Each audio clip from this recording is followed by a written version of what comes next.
Hello everyone, আসসালামু আলাইকুম। প্রবাস জীবন হলো আসল জেলখানা। কেউ প্রবাস জীবন বেছে নেয় নিজের ভবিষ্যৎ গড়ার জন্য, কেউ বেছে নেয় পরিবারকে ভালো রাখার জন্য। প্রবাসী ভাইয়েরা হলো জীবন যুদ্ধে হার না মানা এক যোদ্ধা, যে যোদ্ধা অন্যের স্বপ্নকে বাঁচিয়ে রাখতে নিজের স্বপ্নকে কুরবানি করে। প্রবাসী মানে একাকিত্বের একটা গল্প। কষ্টগুলো সবসময় লুকানো থাকে, যা আল্লাহ ছাড়া কেউ দেখতে পায় না।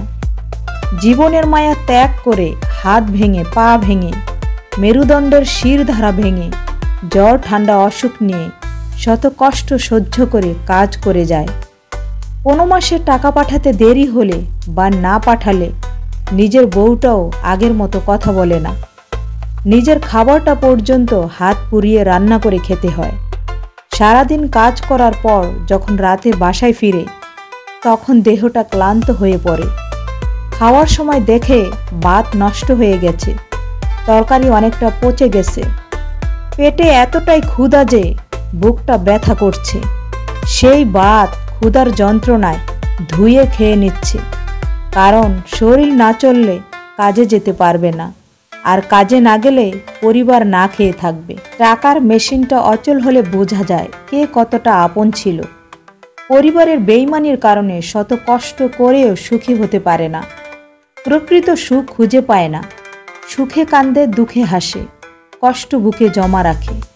এত সুন্দর দেশ থাকতে শ্রদ্ধেয় ভাইয়ারা যান দূর প্রবাসে।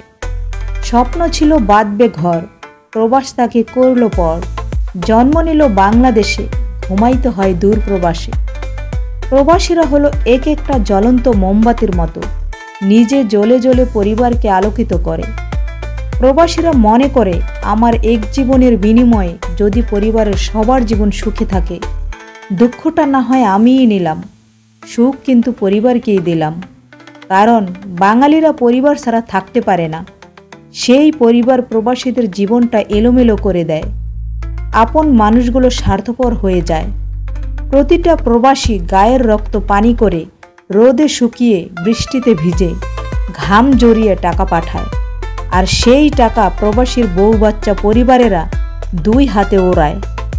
বিভিন্ন কারণে লোভের বশবর্তী হয়ে প্রবাসীদের দুঃখ কষ্ট না বলা অনেক কথা পরিবার বোঝার চেষ্টা করে না।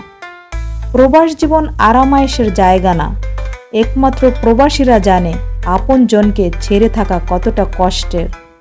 আপন মানুষগুলো মনের মণিকোঠায় কতটা জায়গা জুড়ে থাকে তা শুধু প্রবাসীরাই জানে। অনেক প্রবাসী কত রাত দিন না খেয়ে কাজ করে, সেই টাকা পরিবারকে দেয়। এই পরিবার টাকা নিয়ে অন্য ছেলের সাথে পালিয়ে যায় বা পরক্রিয়া করে টাকা নষ্ট করে, অর্থ আত্মসাৎ করে। প্রবাসীর জমানো টাকা নিয়ে গিয়ে নিঃস্ব করে দিয়ে যায়। সেগুলো মানুষরূপী কাফির। প্রবাসীরা বলতে সব পুরুষরাই বউদের ব্যাপারে সাবধান থাকবেন। বউকে খাওয়া পড়া ছাড়া বেশি টাকা দিতে যাবেন না, এখনই সতর্ক হন। টাকার শোকে মানুষ কিন্তু মরেও যায়। ভেবেচিন্তে কাজ করবেন, কারণ আপনার রক্তের কষ্টের ঘাম ঝরানো টাকা একটা সময় পরে আপনি আর কাজ করতে পারবেন না, তখন এই টাকা আপনার কাজে লাগবে। সঞ্চয়টা ঠিক জায়গায় করবেন, সঠিক মানুষ নির্বাচন করবেন, যেখানে সুদ না থাকলেও আসলটা যাতে হারিয়ে না যায়।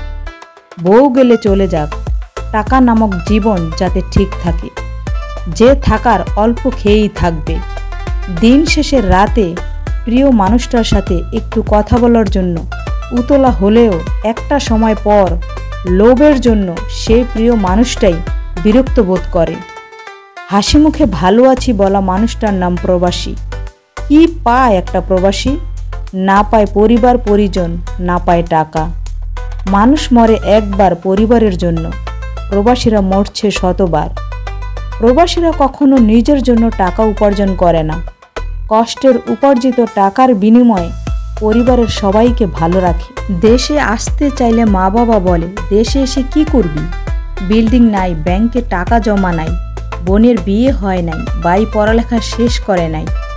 হাড় ভাঙা পরিশ্রম করে পরিবারের জন্য টাকা পাঠিয়ে কিছুদিন পর শুনতে হচ্ছে, আমাদের জন্য কি করেছ? কাজ করতে করতে হাতে ফোসকা পড়ে যায়, শরীরে ভীষণ যন্ত্রণা হয়। এই কষ্ট মনে হতো না যখন তার পরিবারগুলো ভালো থাকে, প্রবাসীকে সত্য কথায় ভালো রাখে। অনেক পরিবার টাকা পেলেই খুশি। এই টাকার পেছনে কতটা দুঃখ কান্না লুকিয়ে আছে এটা তারা বুঝতে চায় না। টাকার জন্যই অনেক পরিবার প্রবাসীকে ভালোবাসে। সবাই ভাবে প্রবাসের সুখ কত টাকা, দুঃখটা কেউ ভাবে না। একটু সুখের আশায় না জেনে অনেক লোক প্রাণ হারায় প্রবাসে এসে। অনেকে দীর্ঘ শ্বাস ফেলে, সুখের দেখা পেতে জীবন করে সর্বনাশ। শরীর খারাপ হলেও এক গ্লাস পানি দিবে সেই মানুষ নেই। দুঃখে যার জীবন গাথা কে বুঝবে মনের ব্যথা। সবাইকে সুখ দিতে দিতে নিজের সুখটাই বিলীন হয়ে যায়। এমন করে জীবন যৌবন প্রবাসে কেটে যায়। সময় মতো হয়নি বিয়ে, আক্ষেপও রয়ে যায়। এত কিছু করার পরও পরিবারের মন না পেলে পৃথিবীটা অন্ধকার মনে হয়। বেঁচে থাকার ইচ্ছাটাই মরে যায়। এই স্বার্থের পৃথিবীতে কেউ কারো নয়। একা এসেছেন, একাই যাবেন। তাই নিজের জন্যও কিছু রাখুন, নিজেকে ভালোবাসুন। জেনে বুঝে নিরাপদ জায়গায় নিজের শেষ সম্বলটুকু রাখুন। তাহলেই জীবন বেঁচে যাবে, জীবনের সার্থকতা খুঁজে পাবেন।